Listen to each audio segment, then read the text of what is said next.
Half হাতা গেঞ্জি পরে নামাজ আদায় করে পরিপূর্ণ সওয়াব পাওয়া যাবে কিনা। আল্লাহ তাআলা কোরআনে কারিমে বলেছেন, ইয়া বানি আদম খুযু যিনাতাকুম ইনদা কুল্লি মাসজিদ। হে বনি আদম, প্রত্যেক নামাজের সময় তোমরা সুন্দর পোশাক আশাক পরিধান করো। জিনাত গ্রহণ করো মানে পোশাক আশাক পরিধান করো। এই আয়াতের আলোকে অনেক উলামায়ে কেরাম বলেছেন, আল্লাহর দরবারে যখন আপনি দাঁড়াবেন তখন আপনার দাঁড়ানোটা হতে হবে উত্তম পোশাকে, আপনার যা আছে এর মধ্যে উত্তম পোশাকে।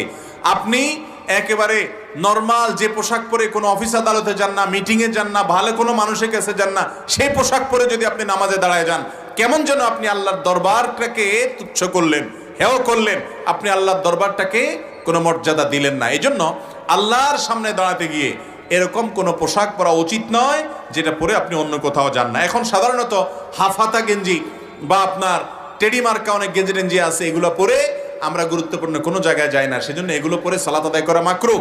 আপনি শার্ট পরেন আর যাই পরেন